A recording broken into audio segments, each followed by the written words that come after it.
Hi hello guys welcome back to our YouTube channel. So ಇದು ಥರ್ಸ್ಡೇದು blog ಆಗಿರುತ್ತೆ.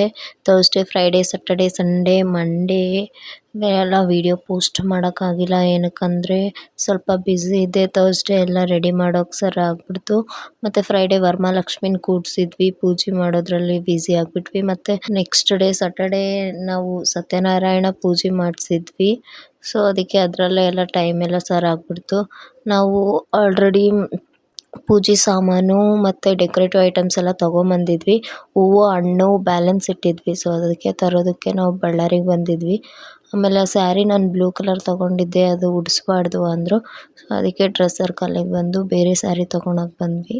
ವರಮಹಾಲಕ್ಷ್ಮಿ ಹಬ್ಬ ಇರೋದ್ರಿಂದ ಮಾರ್ಕೆಟಲ್ಲಂತೂ ಫುಲ್ಲು ರಶ್ ಇತ್ತು. ಸೊ ನಂಗೆ ಡ್ರೆಸ್ ಸರ್ಕಲ್ನಾಗ ಸ್ಯಾರಿ ಯಾವ ಇಷ್ಟ ಆಗಲಿಲ್ಲ. ಅದಕ್ಕೆ ದೀಪಕ್ ಸ್ಟೋರ್ಸ್ಗೆ ಹೋಗಿ ಸ್ಯಾರಿ ತೊಗೊಂಡು ಬಂದ್ವಿ. ಹೂವು ಹಣ್ಣು ರೇಟ್ ಅಂತೂ ಫುಲ್ಲು ಗಗನಕ್ಕೇರಿದ್ವು. ಹೂವು 1/4 kg ಬಂದು 200 ರೂಪಾಯಿ ಇತ್ತು. ಮತ್ತು ಒಂದು ಸಣ್ಣ ಹೂವಿನ ಹಾರ ಅದು 350 ಅಂತ ಹೇಳಿದರು. ಮತ್ತು ಹಣ್ಣುಗಳು 5 ಟೈಪ್ಸ್ ಆಫ್ ಹಣ್ಣು ತೊಗೊಂಡಿದ್ವಿ, ಅದು ಎರಡೆರಡೇ ತೊಗೊಂಡಿದ್ವಿ, ಅದು 150 ಅಂತ ಹೇಳಿದರು. ಮತ್ತು ಒಂದು ಕಾಯಿ ಬಂದು 60 ರೂಪಾಯಿ 50 ರೂಪಾಯಿ ಅಂತ ಹೇಳ್ತಿದ್ರು. ಫುಲ್ಲು ಡಿಮ್ಯಾಂಡ್ ಇತ್ತು ಪೂಜೆ ಇರೋದ್ರಿಂದ. ಎಲ್ಲ ತೊಗೊಂಡು ಮನೆಗೆ ಬರುವಾಗ ದುರ್ಗಮ್ಮ ಗುಡಿ ಹತ್ರ ಬಾಳೆಗೊನೆ ಮಾರ್ತಿದ್ರು. ಸೊ ಅವು 2 ತೊಗೊಂಡು ಮನೆಗೆ ಬಂದ್ವಿ. ಈ ವಿಡಿಯೋ ನಿಮ್ಗೆ ಇಷ್ಟ ಆಗಿದ್ರೆ ಲೈಕ್ ಮಾಡಿ, ಶೇರ್ ಮಾಡಿ ಹಾಗೂ ನಮ್ಮ ಚಾನಲ್ನ ಸಬ್ಸ್ಕ್ರೈಬ್ ಮಾಡ್ಕೊಳ್ಳಿ. Thank you for